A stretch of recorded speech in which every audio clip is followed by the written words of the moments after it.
Olá, eu sou o pastor Roberto da Igreja Comunhão Cristã de Blumenau. Que alegria ter você conosco aqui no nosso canal. Essa mensagem foi preparada para edificar a sua fé e a sua vida espiritual.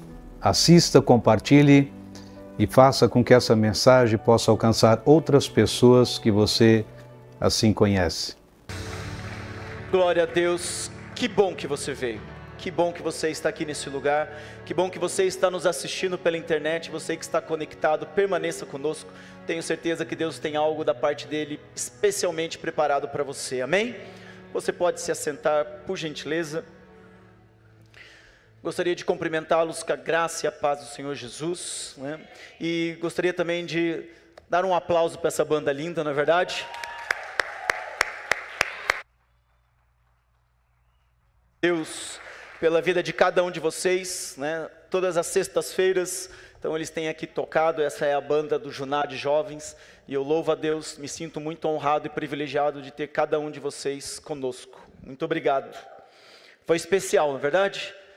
Foi especial, né? E nós temos visto o coração deles de servir, o coração deles de buscar, e Deus honra aquele a quem o busca. Amém? Glória a Deus. Você está preparado para algo que Deus tem para a sua vida essa noite? Aleluia. Como eu disse, não vai ser apenas um clichê. Você sairá diferente da forma como você entrou aqui. Amém? Você crê? E o tema da nossa conversa, da nossa ministração nessa noite é tempo de gerar.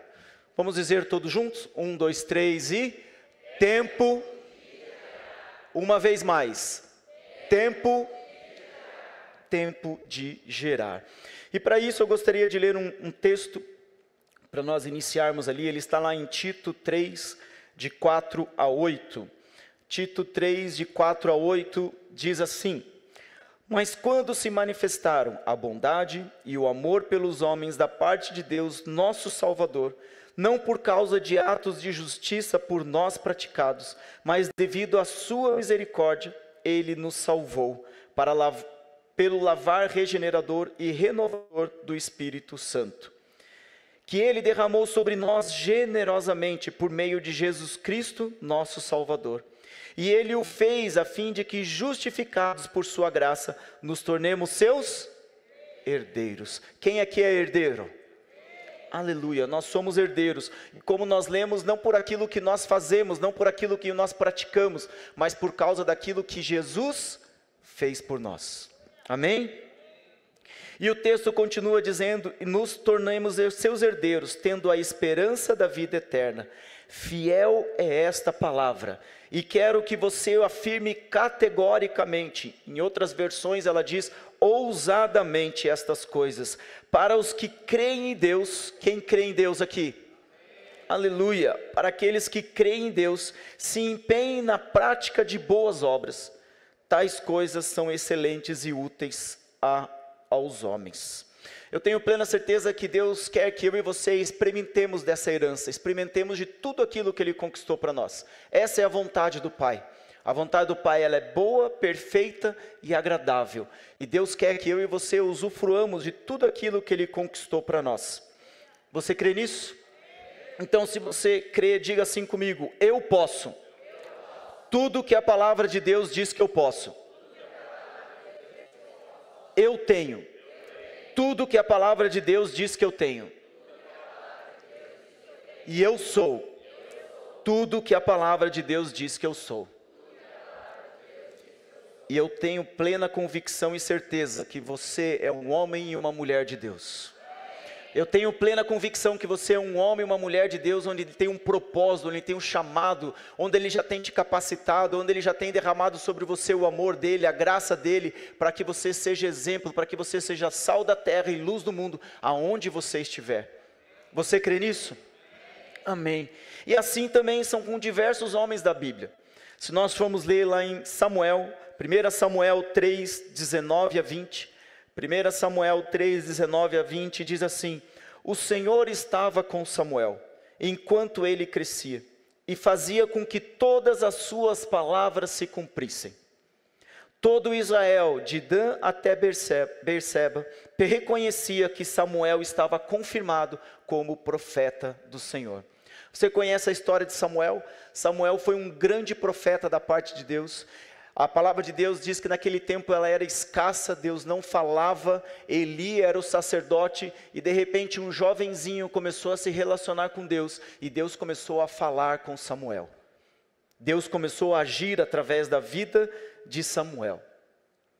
Mas algo que é interessante, quando nós olhamos para grandes homens de Deus, para grandes mulheres de Deus, muitas vezes nós vemos eles sendo usados, eles sendo ousados em Deus, mas nós muitas vezes não conhecemos a história que está por trás deles.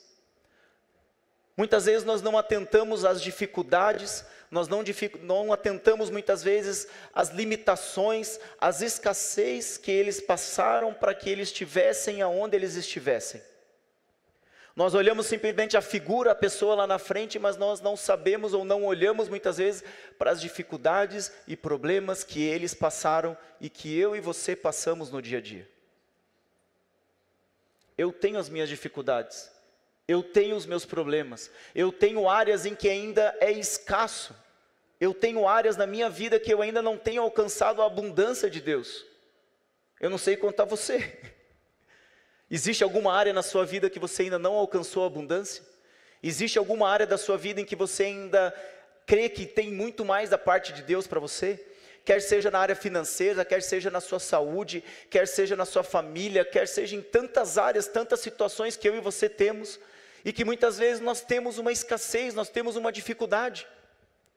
Mas a minha experiência e a sua experiência, ela não invalida o que a palavra de Deus diz que ela é. Não é porque muitas vezes eu não alcancei, não é porque muitas vezes eu ainda não pude, que eu não sou. Eu sou, é antes de todas as coisas, e porque eu sou, eu tenho e eu posso. Amém? E se nós formos ver então a vida de Samuel, nós vamos ver que não foi assim tão fácil. Samuel não era nem para ter nascido. Então Samuel, vocês conhecem a história de Ana e Eucana. Ana era esposa de Eucana e Ana era estéril, ela não podia ter filhos. E todo ano eles subiam à presença de Deus, todo ano eles vinham à casa de Deus. E Ana clamava, Ana pedia a Deus para que ela pudesse ter um filho. E existiam outras pessoas perto dela, Penina, enfim, várias pessoas que tiravam sarro dela, que humilhavam ela, que talvez olhasse para ela e falasse assim: Deus não ama você, olha só a sua dificuldade, olha só o seu problema, olha só a sua escassez, você não pode ter filhos. Será que eu e você não temos áreas, não temos situações em que de repente as pessoas olham para nós e tem esse mesmo ar de tirar sarro, de talvez nos humilhar? Mas você não tem isso, eu tenho. E Ana tinha esse coração angustiado, Ana tinha esse coração entristecido, porque ela ainda não tinha alcançado as promessas de Deus, ela não tinha alcançado ainda aquilo que Deus tinha para ela. E sabe, uma das coisas que Deus colocou no meu coração, é que quando nós não alcançamos a promessa de Deus, quando nós não alcançamos aquilo que a palavra de Deus diz que eu e você nós somos, nós corremos um sério risco de cairmos em tristeza, de perdermos a alegria, de perdermos o vigor, de perdermos o ânimo, de não sermos mais os mesmos que nós éramos antigamente. Por quê? Porque existe uma dor, porque existe uma escassez, porque existe uma dificuldade.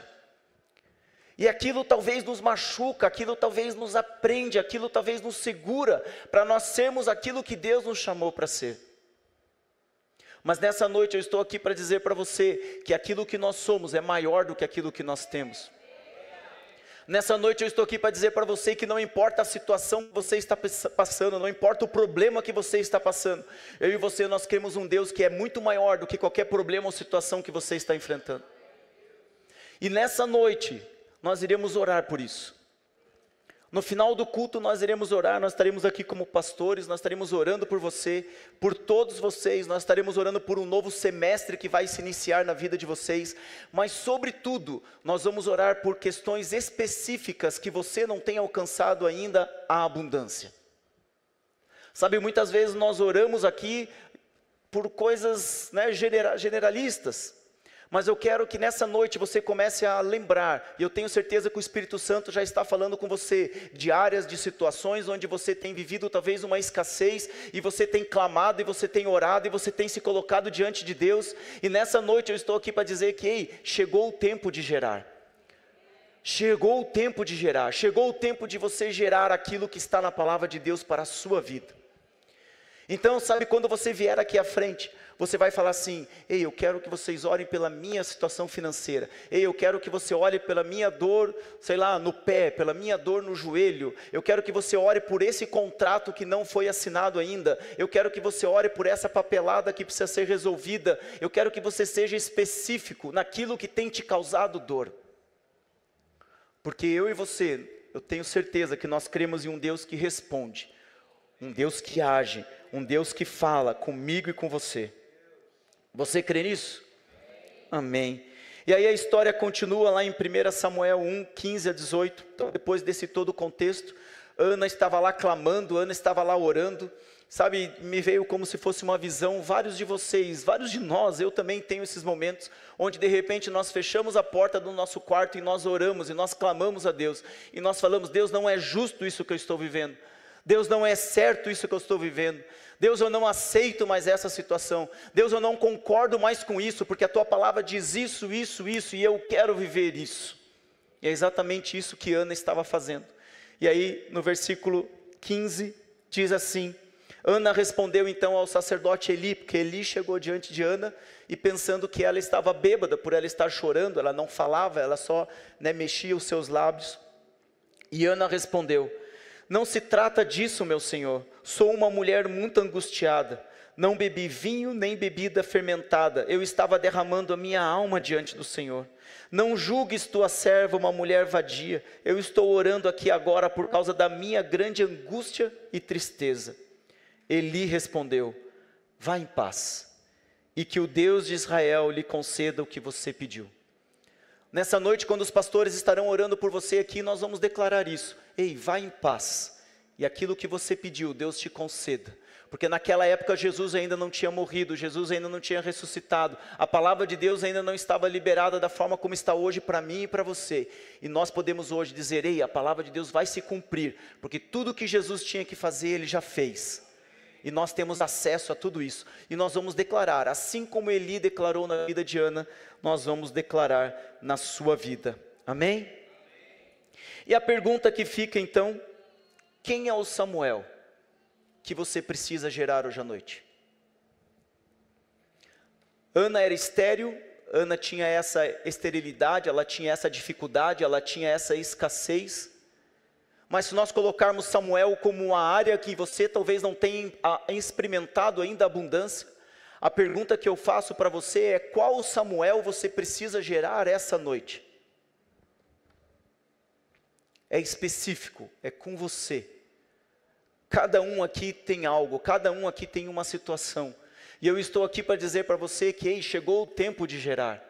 Chegou o tempo de você viver essa abundância. Chegou o tempo de você parar de viver a escassez e você viver tudo aquilo que Deus sonhou para mim e para você.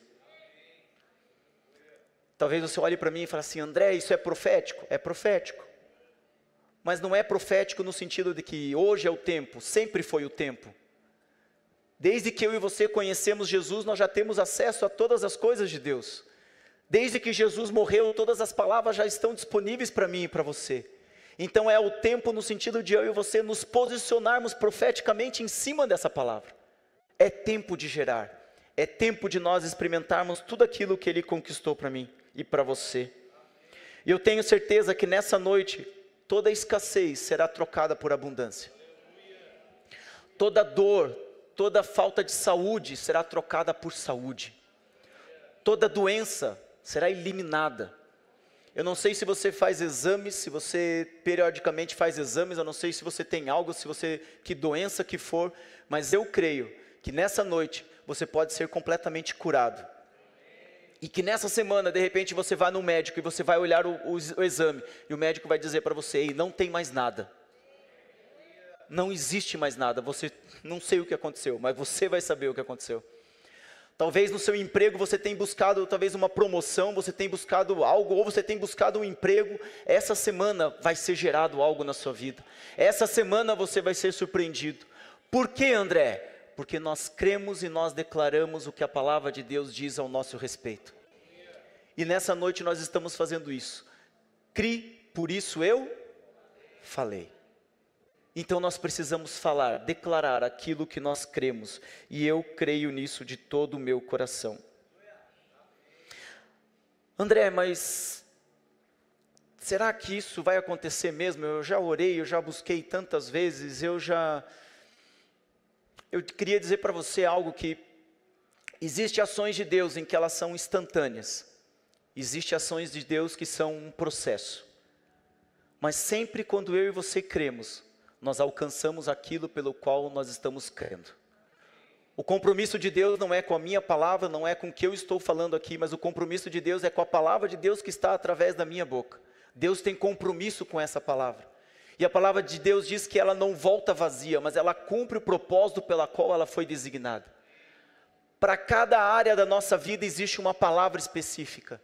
Para cada área da nossa vida existe uma semente em que eu e você podemos lançar, em que eu e você podemos semear. Talvez só para confortar um pouquinho o seu coração, em Marcos 8, 23 a 25, tem a história de um cego que chegou diante de Jesus e diz assim, no versículo 23, Jesus, ele tomou o cego pela mão e o levou para fora do povoado. Depois de cuspir nos olhos do homem e impor-lhes as mãos, Jesus perguntou, você está vendo alguma coisa? E ele levantou os olhos e disse, vejo pessoas, mas elas parecem árvores andando. Você já orou por alguma coisa e algo não aconteceu? Sim ou não? Jesus também. Só que ele era Jesus. E eu e você hoje temos a presença de Jesus também em nossas vidas, através do Espírito Santo. Nós podemos fazer obras maiores do que ele fez. Mas é interessante esse texto que ele mostra que não foi na primeira oração que Jesus curou a pessoa. O texto continua dizendo no versículo 25, mais uma vez, Jesus colocou as mãos sobre os olhos do homem, então seus olhos foram abertos, e a sua vista lhe foi restaurada, e ele via tudo claramente. Não desista das promessas de Deus na sua vida. Não é porque ainda não aconteceu que não vai acontecer. Vai acontecer. Por quê? Porque essa é a palavra de Deus para mim e para você. E nós precisamos crer nela e agir em cima dela. Não em cima de palavras de homens, mas em cima da palavra dele. Porque ele não é filho do homem para que minta, e ele não vai se arrepender do que ele disse. O que está escrito é minha e a sua herança. Amém? Então, antes de nós irmos aqui, antes de nós orarmos, eu quero colocar 4 pontos, talvez contar para vocês uma história de um casamento, e nós vamos encaixando ali alguns passos que eu e você tomamos, e que eu e você precisamos tomar, para que nós pudéssemos e possamos ter acesso a tudo isso que Jesus tem para mim e para você. O primeiro ponto, então, talvez da nossa conversa aqui, seria convidar Jesus. Eu e você precisamos convidar Jesus. E aí o texto está lá em João 2, de 1 a 4. João 2, de 1 a 4, conta a história de um casamento. E a palavra de Deus diz assim, no terceiro dia houve um casamento em Caná da Galileia. A mãe de Jesus estava ali. Jesus e seus discípulos também haviam sido convidados para o casamento. Tendo acabado o vinho, a mãe de Jesus lhe disse, eles não têm mais vinho. E respondeu Jesus, que temos nós em comum, mulher? A minha hora ainda não chegou. O primeiro passo, talvez, na vida cristã, o primeiro passo que eu e você precisamos tomar em relação a Deus, em relação à herança que eu e você temos, é convidar Jesus para entrar no nosso coração. Esse é o primeiro passo. Não tem como eu e você acessarmos Jesus, acessarmos a presença de Deus, sem passarmos pelo caminho. E que caminho é esse, André? Jesus. Ele disse, eu sou o caminho, a verdade e a vida. Ninguém vem ao Pai a não ser por... Tem como eu e você acessarmos Deus sem Jesus? Não. Então eu e você precisamos do primeiro passo, nós precisamos convidar Jesus para entrar na nossa vida. Sem Jesus não tem como nós vivermos. Sem Jesus o nosso destino está traçado, que é um destino que é ir para o inferno. Quer você queira ou não, ele existe, ele é real. E um dia todos aqueles que rejeitaram a Jesus, todos aqueles que não convidaram Jesus para ser o Senhor e Salvador das suas vidas, irão para esse lugar. Mas todos aqueles que reconhecem Jesus como seu Senhor e Salvador, serão salvos. Amém? Só que eu vejo que nós não podemos parar de convidar Jesus. Não é somente convidar Jesus para ser o nosso Senhor e Salvador das nossas vidas. Mas eu e você precisamos continuamente convidar Jesus para ser o Senhor e Salvador das nossas finanças, ser o Senhor e Salvador da nossa família, ser o Senhor e Salvador do nosso trabalho, da nossa empresa, ser o Senhor e Salvador da nossa saúde. Nós precisamos convidar Jesus. E como que eu e você convidamos Jesus? Pegando a palavra dele e declarando a palavra dele sobre aquela área, sobre aquela situação. Qual foi a última vez que você declarou a palavra de Deus sobre as suas finanças? Qual foi a última vez que você pegou a palavra de Deus e declarou ela sobre a sua saúde, sobre a sua família, sobre o que está nas suas mãos, sobre os seus filhos, sobre a sua mulher, sobre o seu esposo? Nós precisamos convidar Jesus, declarando aquilo que ele fez, aquilo que ele faz. E é interessante esse texto porque ele diz o seguinte: não é porque eu e você temos Jesus nas nossas vidas é que nós não teremos problema. Muitas vezes existe uma mentira em que eu e você, no momento em que nós aceitamos Jesus, não temos mais problemas, não temos mais dificuldades, não temos mais nada, é como uma varinha mágica. Isso acontece no mundo espiritual, mas não quer dizer que eu e você não passemos por dificuldades aqui no mundo natural. A questão é que eu e você não vamos enfrentar mais as coisas deste mundo de uma forma natural. Nós agora enfrentamos as dificuldades do mundo natural de uma forma sobrenatural. Mudou. Eu não preciso mais agir da forma como eu agia antes. Agora eu tenho a palavra de Deus, eu tenho uma herança, eu sou filho amado, eu tenho tudo aquilo que a Bíblia diz que eu tenho, que eu posso e que eu sou, para agir, para me manifestar e para alcançar o que ela me diz. Mas nós vamos ter dificuldade. A questão é que quem está com você, quem está andando com você, em quem você tem crido. E aí nós entramos então no ponto 2, que é crer nas palavras de Jesus. Então, se nós somos uma nova criação, se nós estávamos, nós somos transportados do reino das trevas, de uma forma de pensar, de uma forma de agir, nós somos transportados para o reino da luz. Como nós agimos agora no reino da luz? Crendo nas palavras de Jesus. João 2, continuando ali do versículo 5 ao versículo 7, diz assim: sua mãe disse aos serviçais: façam tudo o que ele mandar. Ali perto havia 6 potes de pedra do tipo usado pelos judeus para as purificações cerimoniais. Em cada pote cabiam entre 80 e 120 litros. Disse Jesus aos serviçais: encham os potes com água, e os encheram até a borda. Esses serviçais, eles creram em Jesus, sim ou não? Sim ou não? Quem era Jesus até aquele momento? Um convidado. Algum milagre Jesus tinha feito até aquele momento para que os discípulos tivessem crido nele? Nenhum. Mas aqueles serviçais creram em Jesus. Mas Jesus até aquele momento não tinha feito nenhum milagre. As pessoas não tinham testemunhos a respeito de Jesus no sentido: ei, ouçam ele, ei, vejam ele, porque eu já vi ele fazer isso, isso, isso. Ele já curou um cego, ele já libertou um cativo, ele já fez tais e tais milagres. Ei, faça o que ele está falando, porque ele já fez grandes coisas. Ele não tinha feito nada, mas eles creram. Agora vamos nos colocar no lugar desses serviçais. Eu e você, nós temos a palavra de Deus. Eu e você, nós temos o Espírito Santo dentro de nós. Eu e você, nós temos a verdade. Eu e você temos ouvido N testemunhos daquilo que Jesus pode, daquilo que Jesus faz. Não daquilo que Ele fez, mas daquilo que Ele tem feito na minha vida e na sua vida. O quanto nós temos crido que Ele pode fazer. Será que nós temos feito igual a esses serviçais que pararam tudo o que eles estavam fazendo? E se você parar para pensar, é loucura, acabou o vinho. E aí Jesus manda pôr água dentro dos tambores. O que tem a ver a água com o vinho?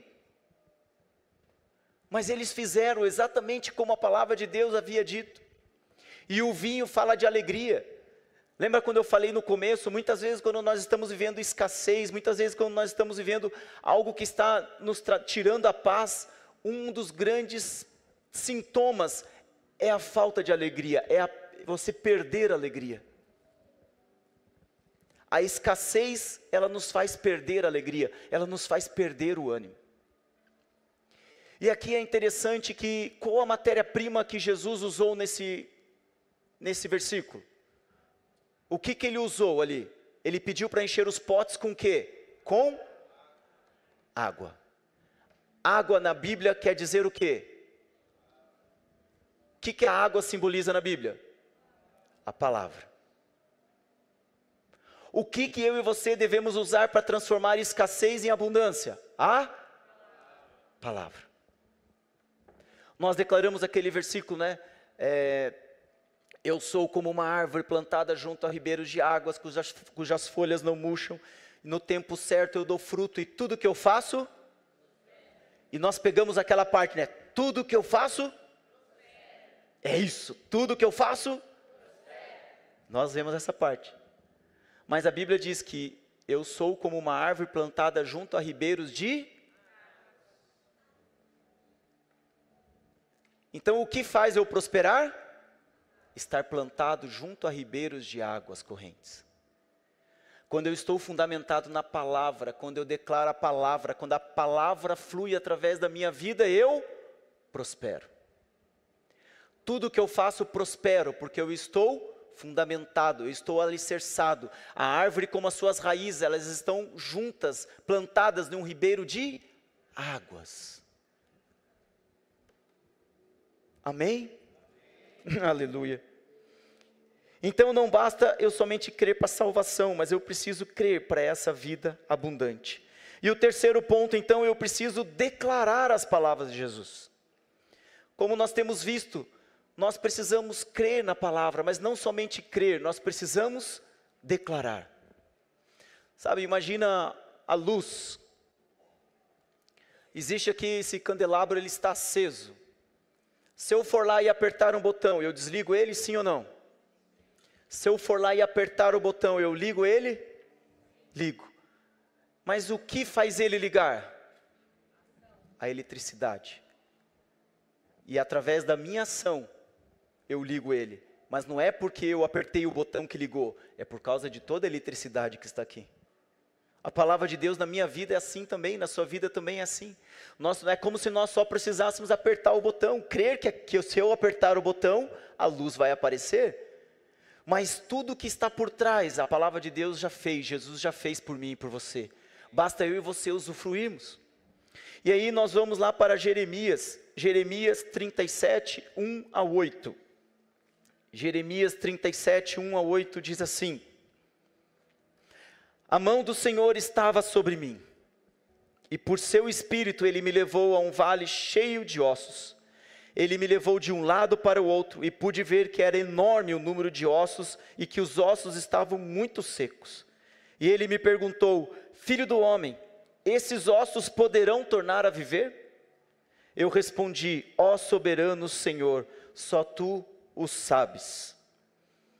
Eu quero te perguntar nessa noite, talvez como se Jesus perguntasse para você, essa área, esse problema, essa situação em que você talvez ainda está vivendo uma escassez, eu quero te perguntar, ei, você crê que Jesus, filho do homem ou mulher, você crê que essa situação, ela pode se tornar viva, ela pode tornar a viver?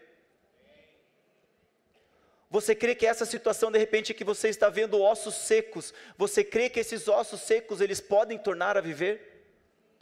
Você crê que de repente essa situação que você está vivendo, talvez os médicos já falaram que não tem mais solução, talvez a sua área financeira já falaram que você vai falir, talvez a sua família já falaram que não tem como, você vai se separar, você vai perder os seus filhos não têm mais volta. Talvez você tenha ouvido N situações, e eu estou aqui nessa noite para dizer para você: ei, você crê que essa situação pode mudar? Você crê que pode vir a vida? Você crê que isso pode tornar a viver? Então o Senhor disse: profetize a esses ossos, e diga-lhes: ossos secos, ouçam a palavra do Senhor. Assim diz o Senhor, o soberano Senhor, a esses ossos: farei um espírito entrar em vocês, e vocês terão vida. Porém tendões em vocês, e farei aparecer carne sobre vocês, e os cobrirei com pele. Porém um espírito em vocês, e vocês terão vida. Então vocês saberão que eu sou o Senhor. Que palavra de Deus, não é verdade? Agora eu digo uma coisa para vocês. Aconteceu algo até esse momento com os ossos? Sim ou não? Houve uma palavra liberada da parte de Deus, assim como eu e você temos uma palavra liberada da parte dele para cada área da nossa vida. Mas até esse momento nada aconteceu. Nada aconteceu. Como é que você sabe disso, André? Porque o versículo seguinte diz assim: e eu profetizei, conforme a ordem recebida. Então eu declarei conforme a palavra de Deus que eu tinha ouvido. Então eu disse conforme a palavra de Deus que eu e você lemos. Nós profetizamos em cima daquilo que nós lemos, em cima daquilo que nós recebemos. E enquanto eu profetizava, quando que aqueles ossos foram ligados? Enquanto ele profetizava. Enquanto eu e você profetizarmos, nós iremos ver. Enquanto nós não profetizarmos, a Bíblia será somente um livro que vai estar lá, talvez na minha cabeceira e na sua cabeceira. Mas no momento em que eu e você profetizarmos, nós iremos ver. As coisas começarão a acontecer. Em Hebreus 11:3 diz: pela fé nós entendemos que o universo foi formado pela palavra de Deus. E tudo o que existe foi criado pelo invisível. Tudo que é visível foi criado pelo invisível. Então nós precisamos chamar as coisas que não são como se fossem. Nós precisamos chamar as coisas que não são como se fossem, pela palavra de Deus. E aí, algo interessante é que aquilo que eu e você nós vemos de olhos fechados é mais real do que nós vemos de olhos abertos. Talvez se você olhar de olhos abertos para a situação que eu e você de repente estamos enfrentando, não tem como você vencer isso, não tem como você passar por isso. Mas se eu e você fecharmos os nossos olhos, se eu e você cremos na palavra de Deus, se eu e você declararmos aquilo que a palavra de Deus diz, é mais real do que aquilo que nós estamos vendo de olhos abertos. É muito mais real. Então se você puder, diga assim comigo: eu declaro como se já fosse. Eu sinto como se já tivesse. E eu vivo como se fosse real. Amém? Aleluia. Você pode aplaudir a Jesus? Aleluia. Aleluia. O pessoal da nossa querida banda pode subir, vocês já podem vir. E aí o ponto 4, e nós estamos encerrando. O ponto 4 diz assim: nós precisamos usufruir então. Se a palavra de Deus diz que nós temos, se a palavra diz que nós podemos, nós somos, nós vamos usufruir. E em João 2, 9 a 11, então continua a história dizendo o seguinte: e o encarregado da festa provou a água que fora transformada em vinho, sem saber de onde esta viera. Embora o soubessem os serviçais que haviam tirado a água, então chamou o noivo e disse: todos servem primeiro o melhor vinho, e depois que os convidados já beberam bastante, o vinho inferior é servido. Mas você guardou o melhor vinho até agora. E esse sinal miraculoso em Caná da Galileia foi o primeiro que Jesus realizou. Revelou assim a sua glória, e os seus discípulos creram nele. Amém? Se nós lemos ali a história de Samuel também nos diz que na manhã seguinte, depois que Ana recebeu a palavra do sacerdote Eli, dizendo assim: ei, seja feito conforme você colocou no seu coração, seja feito conforme a sua súplica. Na manhã seguinte, eles se levantaram e adoraram ao Senhor, Ana e Eucana, o seu marido. Então voltaram para casa em Ramá. Eucana teve relações com a sua mulher Ana, e o Senhor se lembrou dela. Assim Ana, o que aconteceu com Ana? Engravidou. Assim Ana engravidou, e no devido tempo, os 9 meses, ela teve o seu filho, e deu-lhe o nome de Samuel, dizendo: eu o pedi ao Senhor. E Ana engravidou, Samuel foi gerado. É tempo de gerar. Qual Samuel você precisa gerar nessa noite?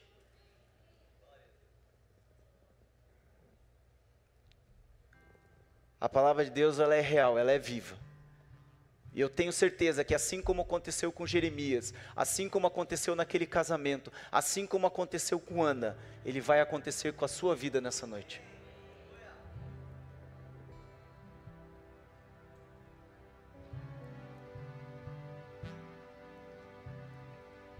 Chega de escassez.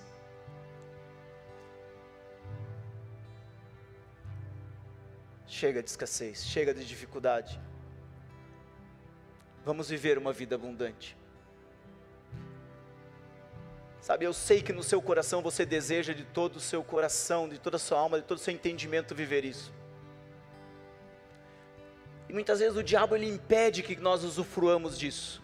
Mas nessa noite nós iremos romper, nessa noite nós iremos declarar, nessa noite uma vez mais nós iremos dizer: nós cremos que a palavra de Deus pode fazer tudo o que ela diz que ela pode.